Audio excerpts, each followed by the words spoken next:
Welcome to Bite at a Time Books Behind the Story, where we answer the questions you have about your favorite classic authors. What inspired your favorite author to write their novels? What was going on in the world at the time? Follow along with us as we tell you what was happening in the world while your favorite authors wrote your favorite classics. My name is Bree Carlile, and I love to read, and wanted to share my passion with listeners like you. If you want to know what's coming next and vote on upcoming books, sign up for our newsletter at biteatatimebooks.com. Be sure to follow my show on your favorite podcast platform so you get all the new episodes. You can find most of our links in the show notes, but also our website biteatatimebooks.com includes all of the links for our show, including to our Patreon to support the show and YouTube where we have special behind the narration of the episodes. We're part of the Bite at a Time Books Productions Network. If you'd also like to hear a book by the author, check out the Bite at a Time Books podcast wherever you listen to podcasts. Today we'll be talking about the literary debut of Jules Verne. Thanks to his visits to salons, Verne came into contact in 1849 with Alexandre Dumas through the mutual acquaintance of a celebrated chirologist of the time, the Chevalier d'Epernigny. Verne became close friends with Dumas's son, Alexandre Dumas Fils, and showed him a manuscript for a stage comedy, Les Pales Rompus, The Broken Straws. The two young men revised the play together, and Dumas, through arrangements with his father, had it produced by the Opéra National at the Théâtre Historique in Paris, opening on 12 June 1850.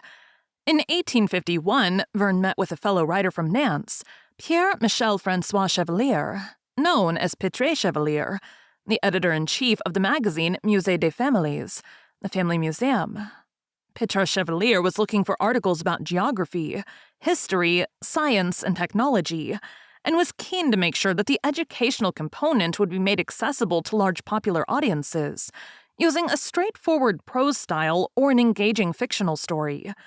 Verne, with his delight in diligent research, especially in geography, was a natural for the job. Verne offered him a short historical adventure story, The First Ships of the Mexican Navy, written in the style of James Fenimore Cooper, whose novels had deeply influenced him. Pitre Chevalier published it in July 1851, and in the same year published a second story by Verne, A Voyage in Balloon, August 1851. The latter story, with its combination of adventurous narrative, travel themes, and detailed historical research, would later be described by Verne as the first indication of the line of novel that I was destined to follow. Dumas Fils put Verne in contact with Jules Verne, a stage director who had taken over the directorship of the Théâtre Historique and renamed it the Théâtre Lyrique. Verne offered Verne the job of secretary of the theater, with little or no salary attached.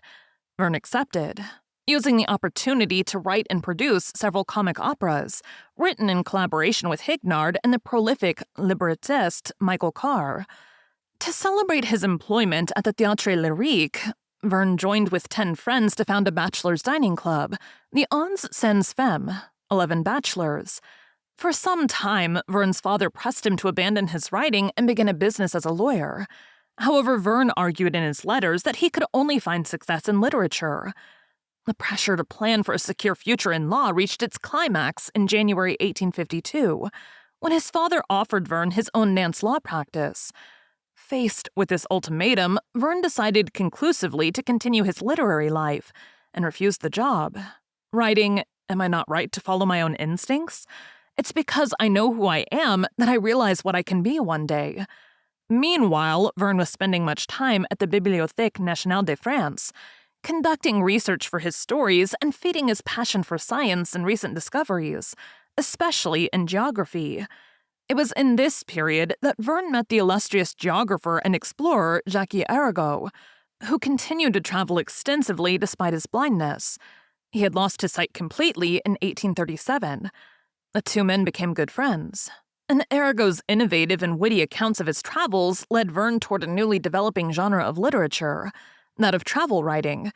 In 1852, 2 new pieces from Verne appeared in the Musée des Familles, Martin Paz, a novella set in Lima, which Verne wrote in 1851 and published 10 July through 11 August 1852, En les châteaux en Californie ou Pierre qui roule numas pasmus, The Castles in California, or A Rolling Stone Gathers No Moss, a one-act comedy full of racy double entendres. In April and May 1854, the magazine published Verne's short story Master Zacharias, an E.T.A. Hoffman-like fantasy featuring a sharp condemnation of scientific hubris and ambition, followed soon afterward by A Winter Amid the Ice, a polar adventure story whose themes closely anticipated many of Verne's novels. The Musée also published some nonfiction popular science articles which, though unsigned, are generally attributed to Verne. Verne's work for the magazine was cut short in 1856, when he had a serious quarrel with Pitre Chevalier and refused to continue contributing, a refusal he would maintain until 1863, when Pitre Chevalier died and the magazine went to new editorship. While writing stories and articles for Pitre Chevalier, Verne began to form the idea of inventing a new kind of novel, a roman de la science, novel of science, which would allow him to incorporate large amounts of the factual information he so enjoyed researching in the bibliothèque. He is said to have discussed the project with the elder Alexandre Dumas, who had tried something similar with an unfinished novel, Isaac Lacadam, and who enthusiastically encouraged Verne's project. At the end of 1854, another outbreak of cholera led to the death of Jules Verne, Verne's employer at the Théâtre Lyrique and by then a good friend. Though his contract only held him to a further year of service, Verne remained connected to the theater for several years after Sylveste's death, seeing additional productions to fruition. He also continued to write plays and musical comedies, most of which were not performed.